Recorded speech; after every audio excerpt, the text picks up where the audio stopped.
showtime is here, so on with the show. Let's give it a go. Karel is the one that you need to know. Now it's showtime.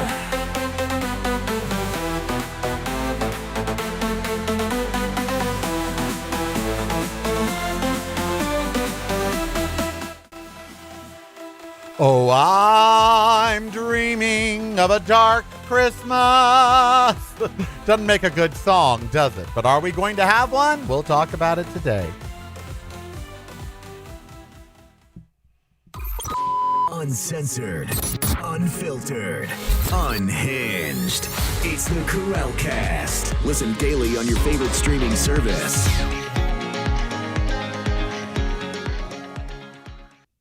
It is the Karel Cast. I am Karel. So very glad you're joining me on this Monday, December 8th.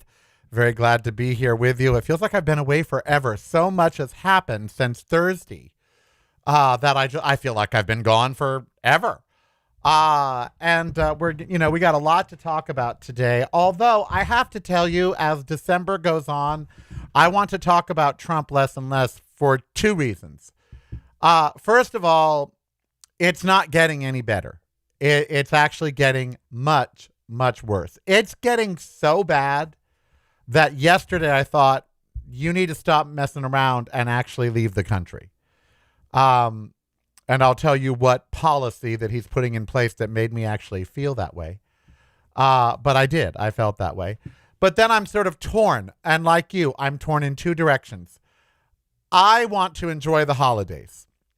I don't know how many more I've got. I don't know how many more I've got with Ember. I micromanage our weight. Ember has lost about 4 ounces over the last month, and I can't figure that out. She's always 6.6 kilograms, 6.61, 6.65, 6.62, always. And starting November 27th, she went to 6.57, and now she's at 6.52. But I'm feeding her the same thing. And those are kilograms, so that's ounces. That she's lost about 6 ounces. And for a 14-pound dog, that's a weight loss. So I can't figure it out. And so it has me scared. So that's on my mind. But I want to enjoy the holidays. You know, I want to be around family and friends, or at least just not think about how devastating the world is. And, you know, I like to get lost in movies this time of year because it is screener season. And we will be talking about the Golden Globes that were announced today. Let's see, I saw some really fun movies. I saw Predator Badlands. We'll talk about that. And then the Julia Roberts film, After the Hunt, with Andrew Garfield, which is about Me Too. We're going to talk about a very powerful line from that movie. So we've got all that coming up later. But right now, you know, like you, I think I am torn. You want to pay attention to the news. You want to be informed over the holidays. But when the news is as cataclysmically bad as it is coming out of Washington, D.C., you almost don't want to pay attention. You know, you want to say, like, for December, I'll just put this away. And I think they almost count on that because they're doing some very dastardly deeds over the course of the last week and this week. And, you know, it was announced that 75,000 people were arrested by ICE that had no criminal records, which, you know, defeats what Donald Trump was doing. Look, if you are in this country illegally and you are truly a criminal, and by a criminal, I mean robbing, thieving, raping, murdering, criminal. I don't mean a criminal who didn't do his immigration paperwork. I mean an actual criminal, to where you're harming the community. You're a spousal abuser, or, you know, you're an actual criminal. Then yes, I say get him out. I agree with Donald Trump on that. And I don't think any of us disagree on that. I don't think we disagree with MAGA on that, you know, policy. If someone is here illegally and they are selling drugs, or they are, you know, they're a burglar or they're a rapist or whatever, then yeah, but traffic violations, no. Immigration paper violations, no. But a real criminal, an actual criminal, like Donald Trump, then throw them out. I'm in agreement with that. But 75,000 people that they arrested weren't criminals, weren't people with criminal records, had no crimes that they were committing. That's bad. That's not like 5 or 10. That's 75,000. That's a lot of mistaken arrests. And that's depressing. And how do we stop that? Unless you can stop ICE, only Congress could really stop it. If you're not visiting reallykarel.com daily, you're missing out. Get the podcast, videos, and the blog, including recipes at reallykarel.com. That's really KAREL.com. Showtime is here, no time to fear. Karel is so near because showtime is here. So on with the show, let's give it a go. Karel is the one that you need to know. Steve and I went shopping over this holiday weekend, and I got to tell you, the stores, they were pretty full. Parking was horrific. We were at the outlet mall here in Vegas. I asked some of the store clerks if they've been busy. They said swamped. And I thought, well, that's good for the economy, right? That's good. However, I read online that 77% of people surveyed that are shopping for Christmas are using a credit card that they are not going to be able to pay off the following month. They're going to have to break Christmas up into multiple payments. Now, if you can't pay your credit cards off the following month, then you can't afford what you're buying. And look, I'm with you. I can't pay them all off. I carry a balance. I have a big 0% interest balance right now, about $8,000 that I'm carrying. That's 0% interest until next September. So, I'm just like, pay it off between now and then. But that was alarming, that 2/3 of the people, or 3/4 of the people who are out shopping, are actually putting it on a credit card. What about y'all? Are you just not shopping, or are you putting it on a credit card, but you'll pay the credit card next month? Or are you financing Christmas, as we live in the era of financing, 97,000 months for a car and 243 years for a home. But there were a lot of people out. I bought 2 pairs of shoes at the Puma store. I went in for a skull cap, and they were giving them away, but you had to buy $100 worth of shoes. And I found 2 pairs of shoes because every 2 years in December, I have to replace 6 pairs of shoes because I walk 2,000 miles or more a year. So my shoes wear out. So every 2 years, I replace all my shoes, and I give the old ones to charity because they're a little worn. Well, they're a lot worn, but they're still usable. So, someone that was homeless or whatever would be grateful for them. So if I get a new pair, I have to get rid of a pair. That's the rule. And so I got a total of 5 new pairs of shoes. I'm very happy. Shouldn't have spent the money, but over the last 2 weeks, I've gotten 5 new pairs of shoes, and I'm ecstatic. Little things like that feel like blessings in today's world. But people are charging them. They're charging their purchases, and they're planning on paying it over 3 to 6 months, which means you're not done with Christmas until almost June. And that's American life right now. In the chat room, people are saying I put everything on a credit card, but I don't keep a balance. Good for you. For most of my cards are at 0. Most are at 0. I have 11 credit cards because I had to rebuild my credit after a bankruptcy. So I got smaller cards first, which I don't use them anymore.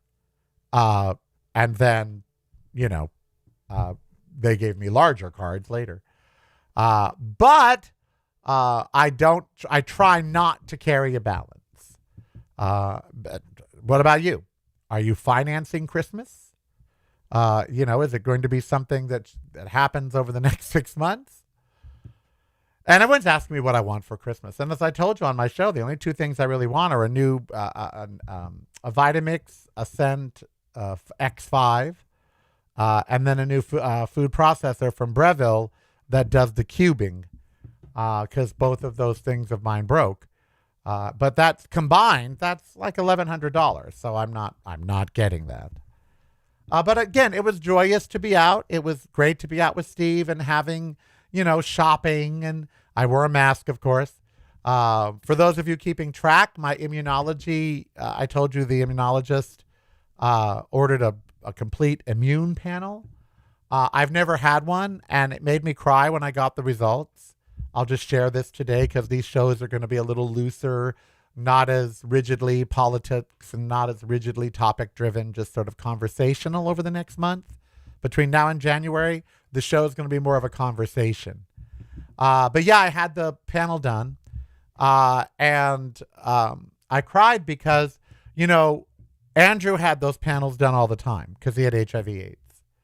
And in my entire life, I know you all are going to not believe this, but I've never had a complete immune panel done in my whole life. Of all the labs they've ever done, they've never done a CD4 count, CD3, T cell count, none of that.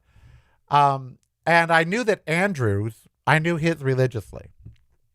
Like when he got on the drug study and his T cells were 198. They were 2 below what they wanted. They wanted 200 or below.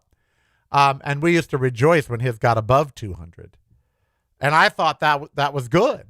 And when he was on his protease inhibitors, they got up to 400. And I thought, wow, that's great. We were rejoicing. We were so happy when his T cells were 400. Well, I got my T cells back, and they're almost 1,100. They're 1099 or 1089. And I cried because I never really realized how high T cells were supposed to be. And it showed me how low Andrew's really were. I didn't know that they could go all the way up to 1,700. I imagine when you're young and vibrant, that's where they're at. I'm fully in the green on everything. Also, I didn't know that we all carry the pneumococcal virus with us for pneumococcal pneumonia. We have all come in contact with it. And when they do an immune panel, they test your antibodies to that, different serum antibodies. And that lets them know if you respond to viral infections. I didn't know that we'd all been exposed to pneumococcal pneumonia. Who knew? I didn't know. But everything's in the green. So I don't know what the immunologist will do with that, but everything was CD3, CD4. I have, they do 2 different things. Tetanus, to see if you still have tetanus immunity. I do. And then it was great. And I cried because I thought, wow, your immune system has held up. And I cried because of all of my friends with HIV/AIDS where their immune systems got devastated. And it's the holidays, and holidays bring out the melancholy in most of us. But I was also grateful for the health care and the access, because I don't know how long that's going to last. Donald Trump, for instance, today the Supreme Court does not normally go back and try to change their own precedent. Okay? So if there's something the Supreme Court has already decided, they tend not to want to go back and re-adjudicate those cases. Well, they are taking a 90-year-old precedent about presidential power, where the Supreme Court said 90 years ago that the president does not have the authority to fire the heads of independent agencies. Okay, these are agencies that do business with the government but are independent agencies. They're government agencies, but they're independent. They're not a part of his cabinet, that sort of thing. And normally it was their bosses in those agencies, the head of the department of whatever, that would do the firing. But now Trump wants to expand his presidential powers to include the firing of the heads of independent agencies. It is another, how do I say this? The Supreme Court appears to want the president to be a dictator. In their rulings of late, the conservatives on the court have been about expanding presidential power. And that's not what the Supreme Court's there for. In fact, they're there for the exact opposite. The Supreme Court is supposed to be there to limit presidential power. Okay? So they are now expanding, or they're revisiting a precedent to expand. And if they're revisiting it, it's because they think that it probably needs to be changed. So it is scary when we have a guy that already wants to be a dictator, having the Supreme Court actually help him expand his power. That's depressing. Then I follow this Aaron Parnas guy. He's young, he's handsome. He does news for Midas Touch. And yesterday I saw him speak about the administration has reached out to the FBI and told them they want to ferret out domestic extremists. And those domestic extremists will include people with, quote, radical gender ideology, meaning if you accept trans people, if you accept gay people, if you rally or support them, or if you're an ally. They want to find people that are against ICE because they think you shouldn't be against what the president is doing with ICE. He had a list of who the FBI is now going to be on the lookout for, and they're going to start a website so people can report these, quote, extremists. Well, to MAGA, I'm an extremist. And to MAGA, you're an extremist. You just don't have a podcast. And when I read that, I thought, Chuck, you really can't stay here. You are so outspoken and have been for so many years that someone, and I don't have to be as famous as David Pakman or Don Lemon. It just takes some upset MAGA person to come across my podcast, hear it, and report it as soon as that becomes available. And that's scary to me because people like me in Nazi Germany disappeared. You know, I just watched Kiss of the Spider Woman, the new one. We're going to talk about that today too. And the guys are in jail in that movie. The revolutionary guy is in jail because in Argentina, they jailed journalists, artists, dissidents, basically gay people as well. That's why the other guy's in the jail, because they also jailed gay people as deviants. And that didn't end until 1983. In my lifetime is when they released them from jail. That can happen here. And I know a lot of you don't think it's going to get that bad, but people like Don Lemon and David Pakman, they already think it's going to get that bad, and they are worried. I bet Stephanie Miller has a bit of concern. I am concerned. Because I'm not going to go to jail for Donald Trump. I'm not going to go to jail for America. I would just leave. But even that, they're very against Europe. Since we last spoke, both Pentagon Pete and Donald Trump have made it clear they want to break up the EU. They want the EU to go back to just member states and let each state have its own policies and sovereignty. And they want that because they want anti-DEI policies. It's a pro-Russia stance. In fact, the headline, it was so scary. I printed it in my caption. From the BBC, new U.S. security strategy aligns with Russia's vision. Now, I don't know about you, but I grew up thinking Russia was the enemy. Duck and cover. It was always Russia that was going to bomb us. We were fighting communism. We were fighting Russia.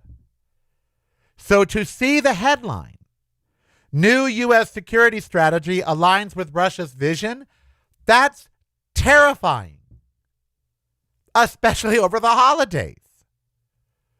When you see the other headline, Supreme Court to reconsider 90-year-old precedent of limiting presidential powers to fire heads of agencies. That's scary. You see Aaron Parnas, Trump administration to instruct FBI to find extremists in the United States, including radical gender ideology, anti-ICE, pro-immigrants. That's you and me. You know, in the good news headline, Trump is underwater in his approval rating in 39 states, including my state. He's at negative 15 in Nevada, negative 40 in California.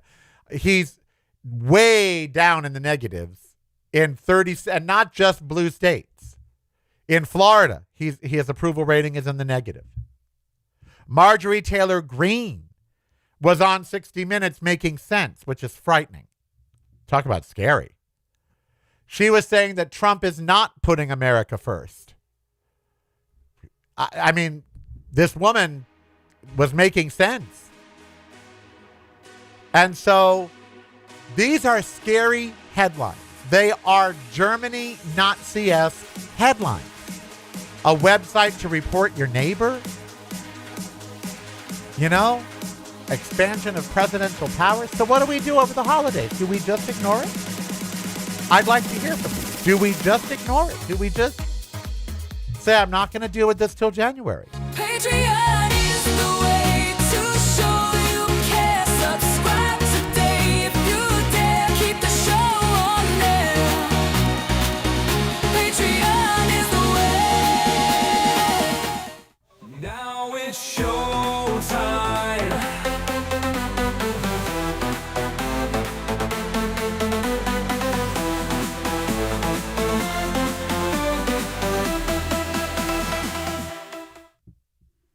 All right, we are back. Part one of the show's almost over. So that's my dilemma as a podcaster. These are things that I do pay attention to. But last night they got me so overwhelmed. I literally, if I had a couple friends in Vancouver or in Puerto Vallarta, if I could be sure. See, the other reason I don't want to leave America is my aorta.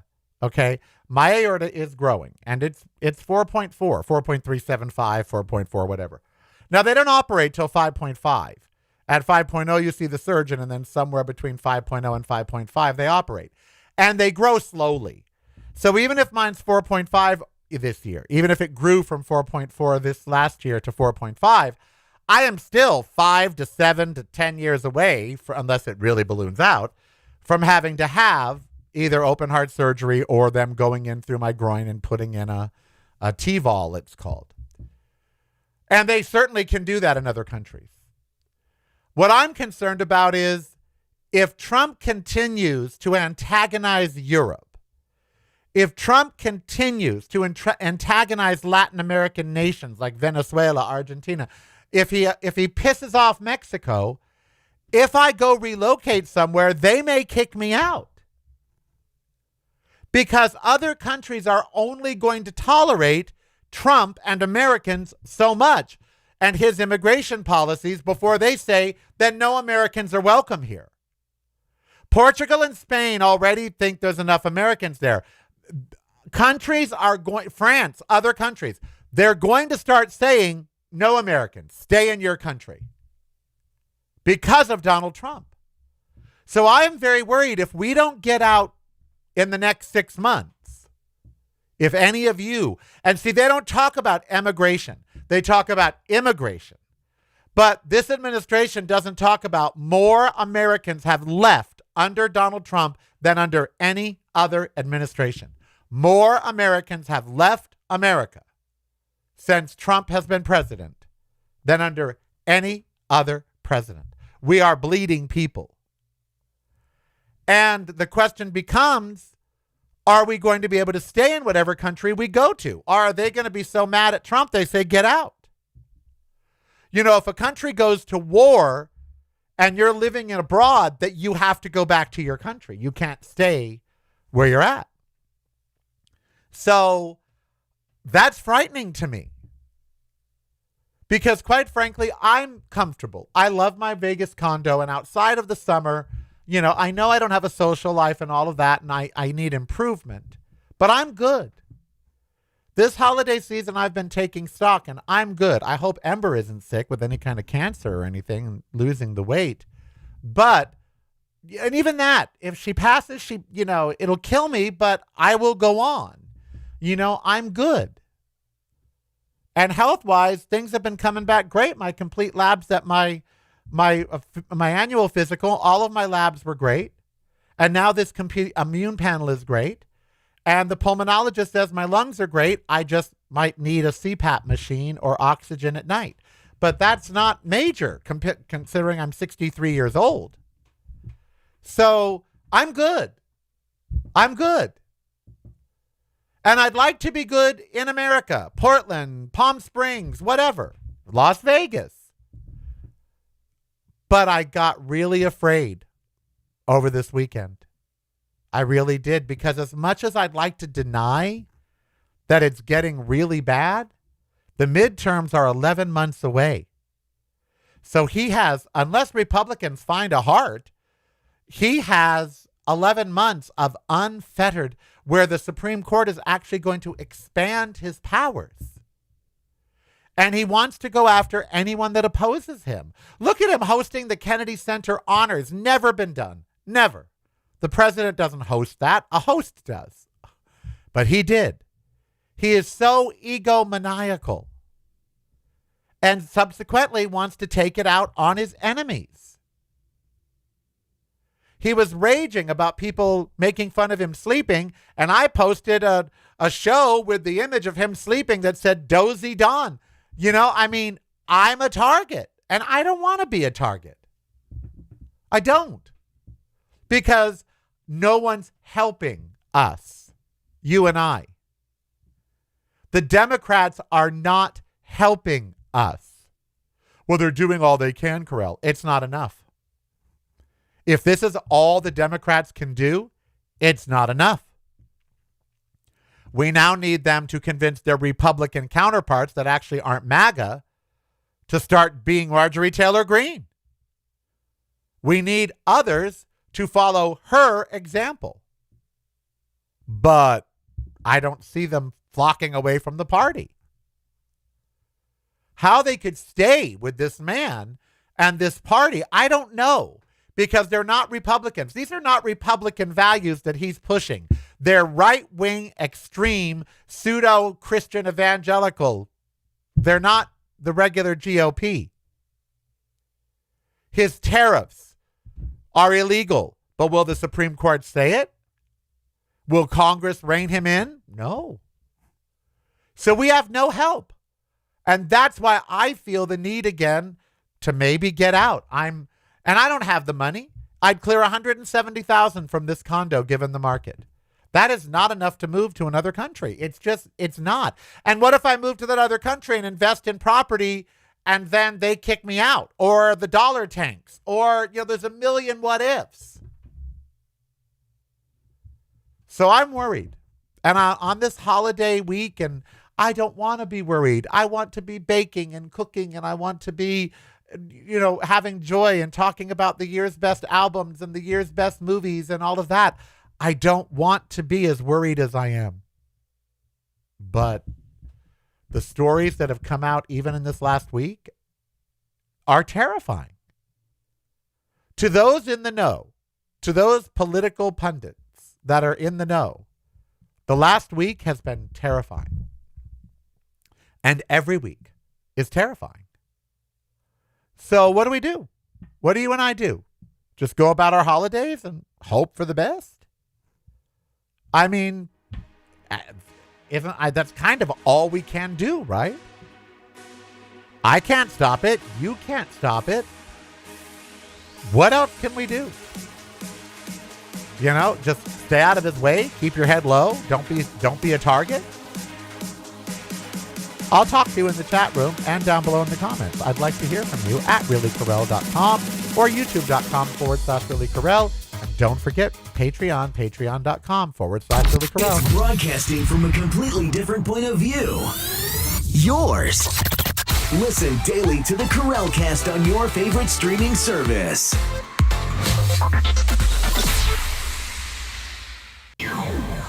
Showtime is here, no time to fear. Karel is so near because showtime is here. So on with the show, let's give it a go. Karel is the one that you need to know.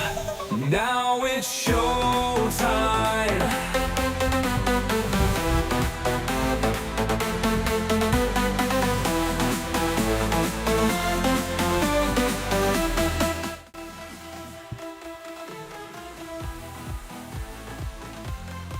Yes, I was diagnosed with sleep apnea. Answering a question from the chat room. Yes, they said I have mild sleep apnea. In fact, on the 13th, I have another overnight study here at my house. Uncensored, unfiltered, unhinged. It's the Karel Cast. Listen daily on your favorite streaming service.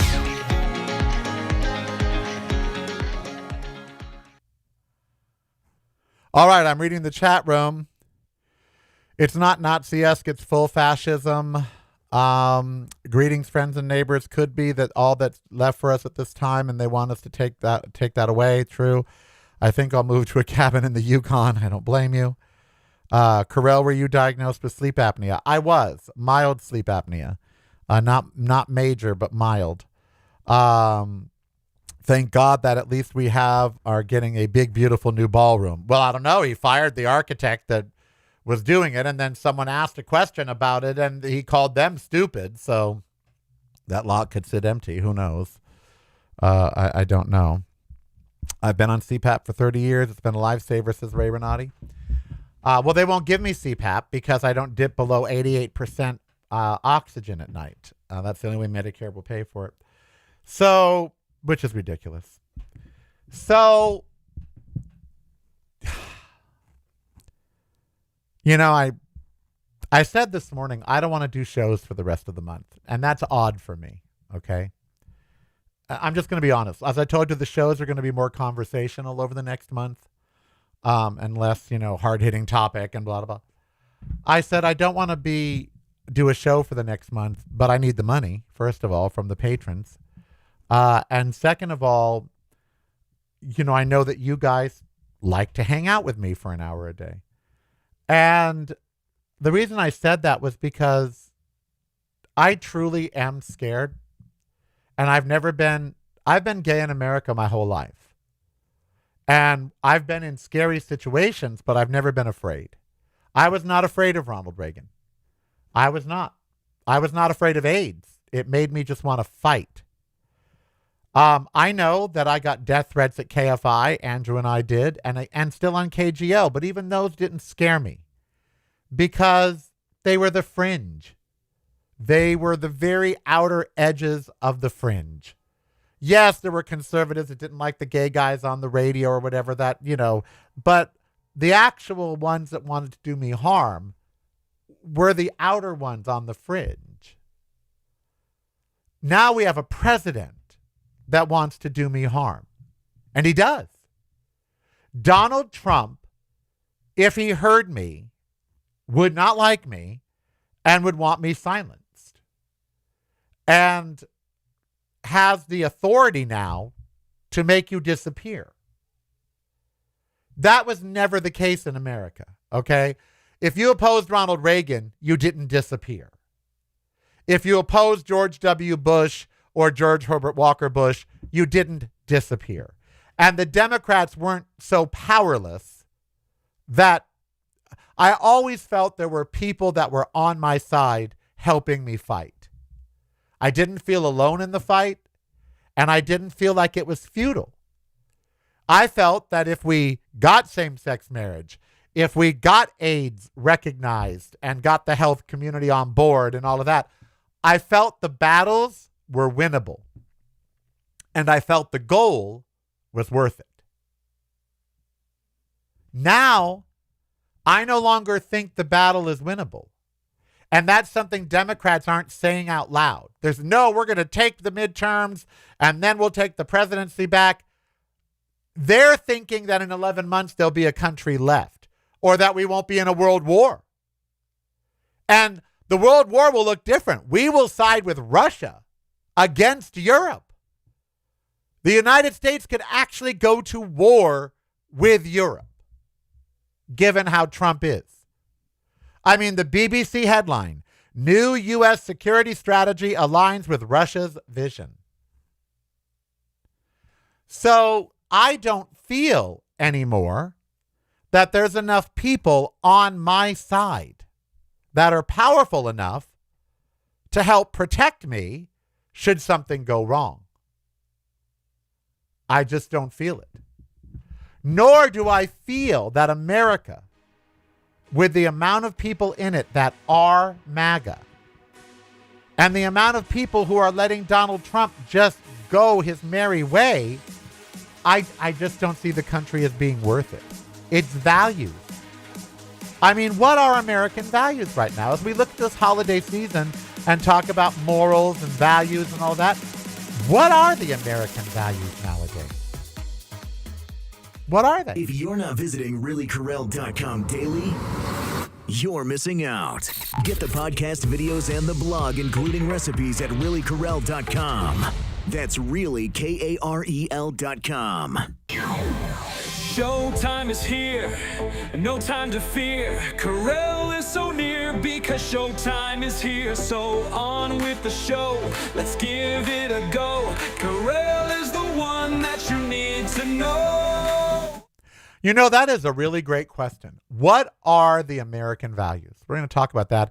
All right, December 9th, my single, Karel, I Dance Because, becomes available. All right? Starting this afternoon, there's going to be a link at my website, reallykarel.com, for you to pre-order it. I need you to go this afternoon to reallykarel.com and click on the iTunes or the Amazon or the Spotify, wherever you buy music. Not stream, but buy. I need you to pre-order Karel, I Dance Because. The song means a lot to me. You know, we were talking about Andrew and AIDS and HIV. The song means a lot to me. The lyrics are about dancing with people who have gone before you and doing it because you can.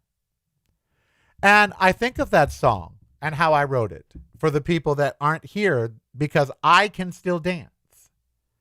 And it makes me think about America. I can still fight. So is it wrong to leave America out of fear? Is that any reason to leave your home? Fear. A lot of you are like, well, yeah, but is it really?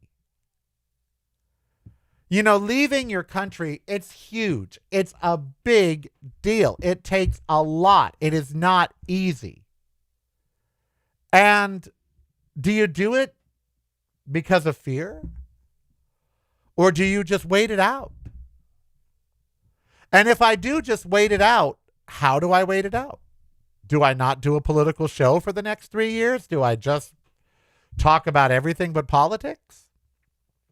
Do I delete my podcast and delete my YouTube channel and get rid of all of that online that's out there as much as I can and start all new again and just not do politics? Find an audience that doesn't want me to do politics? I know you're asking yourself these questions. Where do I fit in this country? You know, when you go out and you're just talking to people, you have to censor yourself now. Just like when I was at the lab getting blood drawn and they closed the door because I was criticizing Trump. They literally closed the door to the lab so the lobby couldn't hear me talking because I was criticizing Donald Trump. That's how much fear there is in America right now. Oh, you can't speak out against him.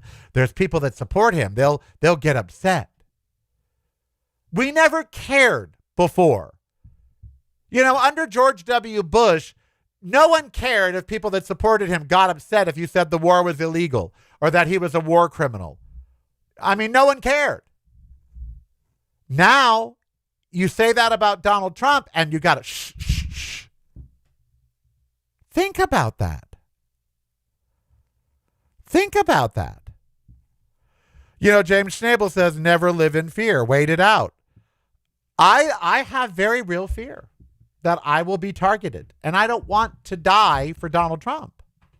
I don't want to be put in the hospital. I don't want Ember to die because of Donald Trump. I don't want to lose my home. I don't want to be taken away and interrogated because of Donald Trump or my views on Donald Trump. It's easy to say wait it out when you're not a public person. I can't hide. Even if I stop doing the podcast, I have an opinion. And I just can't bite my tongue. So I get afraid. And people are saying in the chat room, I don't live in fear, but I've lost hope. See, hope is something I never lost. I always had hope that as gay people, we would get equality. I always had hope that good would win, that we would help the poor, that we would feed the hungry, that everyone would get the health care they needed. I always had that hope that we'd get it right. I would see little glimmers of hope along the way of us getting it right. There's something government's doing that's getting it right. I don't see government getting anything right. Even under Joe Biden, I did not see a lot of government getting things right. I know that Joe Biden did a ton of stuff, and I know that it was all good. I'm not saying he didn't accomplish a lot. He did. But did he end homelessness? No. Did every person in America, once he was done being president, have food in their stomachs and enough money to buy food? No. Did social service programs give people enough money to actually live and not, conscript them to a life of poverty? No. Were gays completely and totally equal under Joe Biden? No. Did women have the right to choose? Yes. But was it law from Congress? No.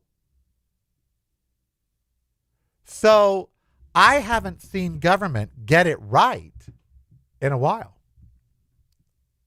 I just haven't. Have you? What's the last thing you can remember the government got right? We're not getting climate change right, and it's killing us. We're not getting energy right, and it's killing us.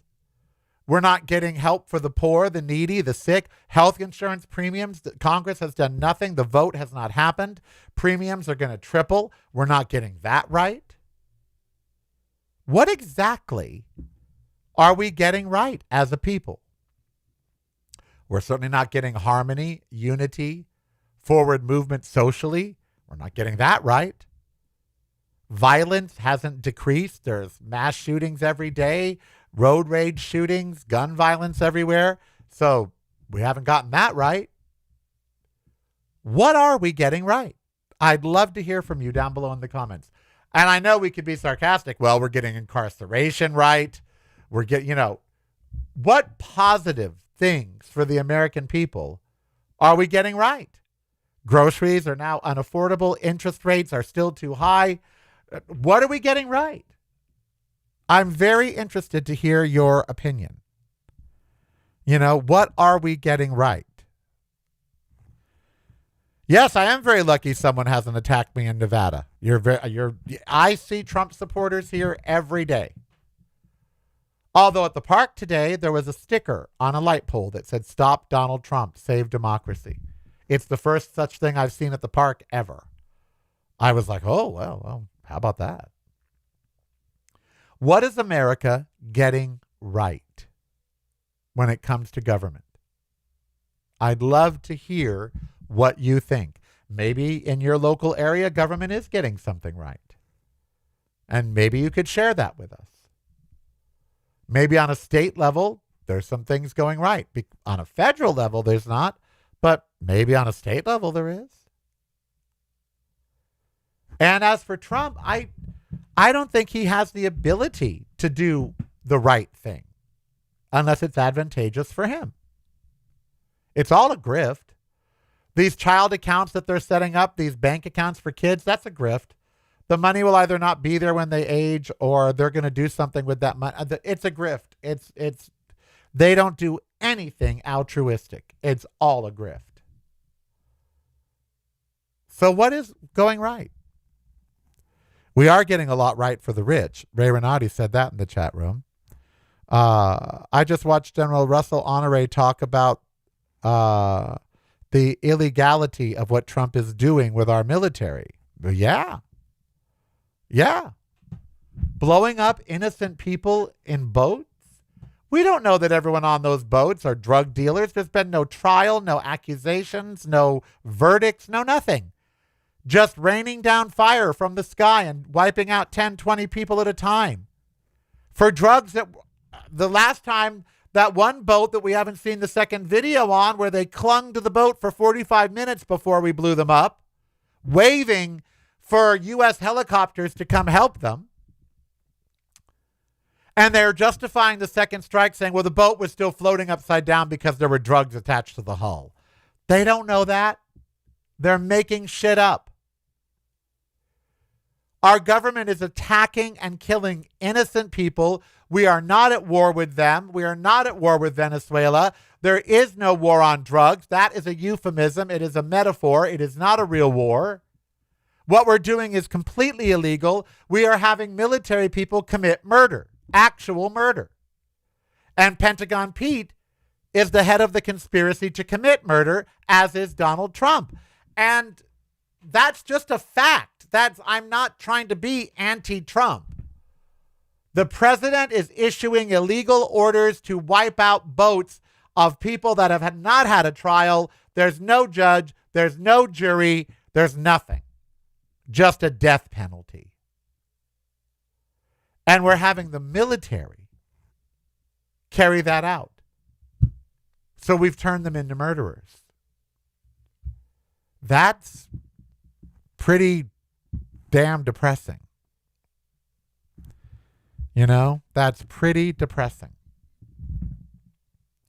And you look, and he gets this FIFA Peace Award, a peace award that was just invented for him, that many board members of FIFA did not even know was FIFA, whatever, did not even know was happening. And that was done solely to stroke his ego. So you have corporations now kowtowing and stroking his ego. You have, look, he said the Netflix deal needs review. That means he's going to pressure Netflix to remove LGBTQ content. You wait and see. If they want to do this $75 billion merger with HBO Warner, I guarantee you he's going to say, you've got to take off some of your pro-gay programming. I guarantee it. I guarantee it. MAGA hates Netflix because Netflix has pro-trans and pro-gay programming. And they hate that. They hate it. Well, now Netflix needs something from the federal government. Approval of a $77.5 billion deal. What will they do to get that deal? Will they throw us under the bus? Probably. Probably. And that's really sad. And it's all a grift. He could care less about drug dealers. He's blowing up those boats. He wants power in Venezuela because Venezuela has more oil than God. And Trump wants it. He wants that oil. Wow. Can we just talk about movies? Can we talk about the Me Too movie that Julia Roberts was nominated for today called After the Hunt with Andrew Garfield and her? Can we just talk about that? There's a great line in the movie that Julia Roberts says to the girl from The Bear. The girl from The Bear, the black girl, accuses Andrew Garfield, a professor, of rape. She's also a lesbian. And she's a rich lesbian. And she's at Yale. And she accuses Andrew Garfield of rape. She goes to Julia Roberts, who is her professor at Yale, and discloses. Julia doesn't act the way that this woman thinks that she should. And then the whole movie is about the fallout for everybody from this accusation, which we never find out if the accusation was true or not, by the way. And there's a great line Julia says in it that says, you know, life isn't designed to make you comfortable. You don't have the right to be comfortable every minute of the day with every decision. And that's really powerful in today's world, where MAGA feels that they need to live in a world where nothing upsets them. If trans people upset them, get rid of the trans. Gay people upset them, get rid of the gay. That MAGA feels they should live in a world where nothing upsets them. And in the movie, they point out, you know, the world isn't here to not upset you. The movie sucks, FYI. I hate to say that, but it does. The script writing, horrible. Julia and Andrew Garfield, great performances, incredible performances. They rise above the material. But they had a chance to really explore how Me Too tears people apart. They didn't. They had a chance to, but they didn't. And they had Julia kind of having an affair with the Andrew Garfield thing, and they're like 40 years apart or 30 years apart. You know, they're certainly not contemporaries. And I thought, why does Hollywood do this? Julia Roberts would be dating a man in her 50s or at least 40s. Andrew Garfield, that's not him.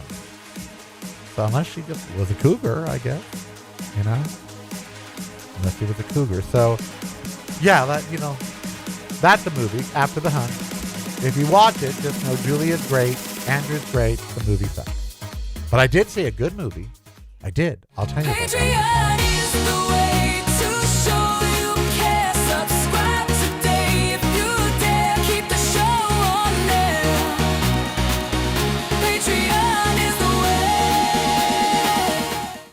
Now it's showtime.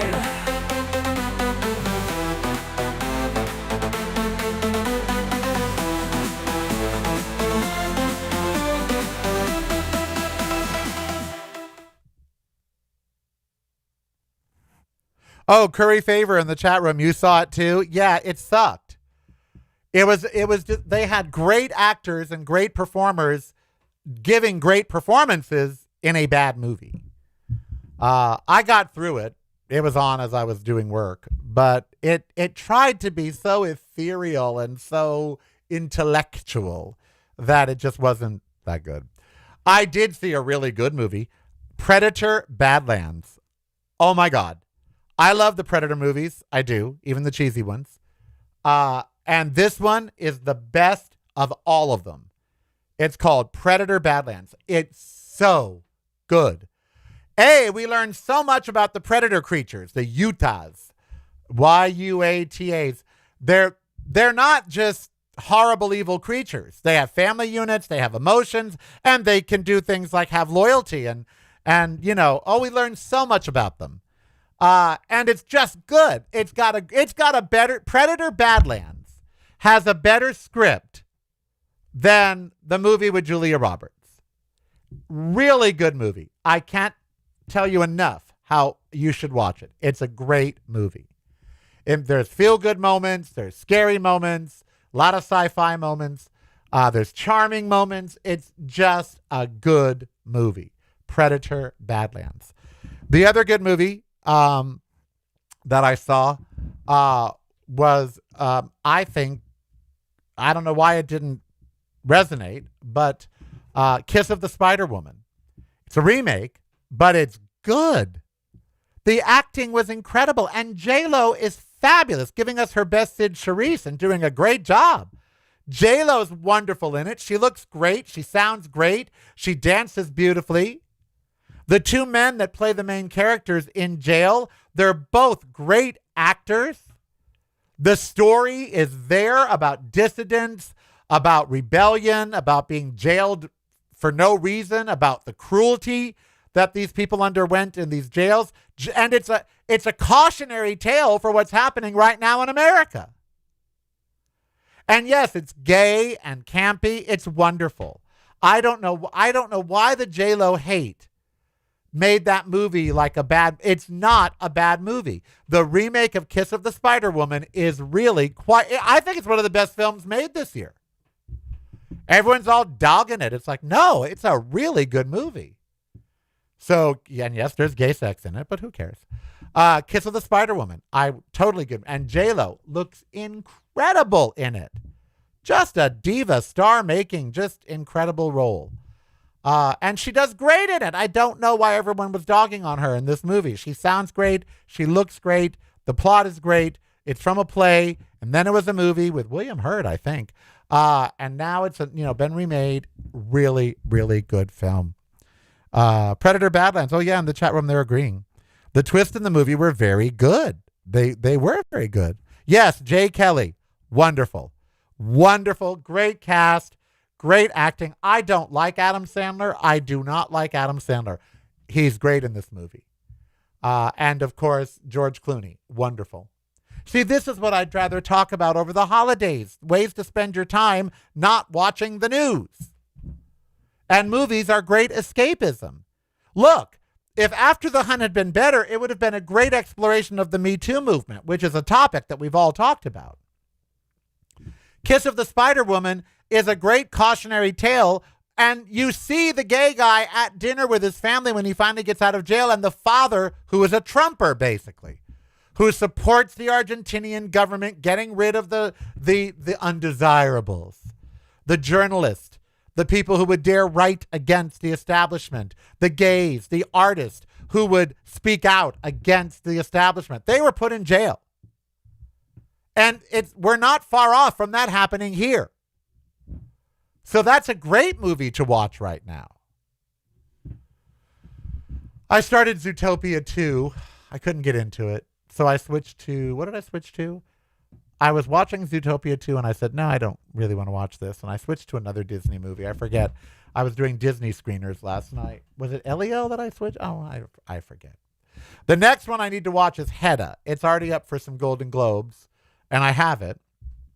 And it's a remake of Hedda Gabler, for those of you that know that novel from the 30s or 40s, I think. It's a very old story, but it's updated, so I need to see that. The comments seem ahead of what I'm watching. Sorry, maybe the live stream isn't. Maybe you're not streaming fast enough. I don't know. All right. We've got a full week of shows for you this week and next week, and I'll be here over the holidays. Some of the shows will be recorded. I am not going to work on Christmas Day or Christmas Eve, but I'll post shows, and there'll be new shows. Well, they won't be best ofs. There'll be new shows, but they'll be recorded. Like on New Year's Eve and New Year's Day, those will be recorded. But guess what? Everyone else does that too on podcast. If they're on live radio, they have a fill-in. But if you're a podcaster, you pre-record it. So Christmas Eve and Christmas Day will be pre-recorded, but there will be new shows. And the same with New Year's Eve and New Year's Day. But they'll just be pre-recorded. But they'll be new, so hopefully you'll watch them and enjoy them. Although viewership goes way down in December. Way, just plummets for everything. Every podcast, everything. Before we go, I saw Don Lemon and David Pakman in a panel about the future of news. And Ben Shapiro was on the panel as well. And I commented under Don Lemon's post, because Don Lemon had to justify being on a panel with Ben Shapiro. And he said, look, if we're talking about the future of media, those voices are going to be there, so we have to address them. No, we don't. This is where me and other liberal podcasters disagree. I would never share a stage with Ben Shapiro, even to counteract him or to contradict him or to shut him down or whatever. Wouldn't do it. I do not believe any of these people should be given any kind of platforming at all. They have their own platform. He can do Fox News. He can do Newsmax, News Nation. They have access to platforms that we as liberals do not. I do not believe that we should platform Ben Shapiro, Charlie Kirk or his, ghost, his wife. I don't believe any of these right-wing Nick Fuentes. If you are a liberal like David Pakman or Don Lemon and you are famous, you should not be on the same stage as them. You give them credibility. I am Karel. Be who you want to be, so it doesn't hurt you, buddy. Just my thought on it. I wasn't invited, but I wouldn't have gone. I would not go to any event. It's broadcasting from a completely different point of view. Yours. Listen daily to the Karel Cast on your favorite streaming service.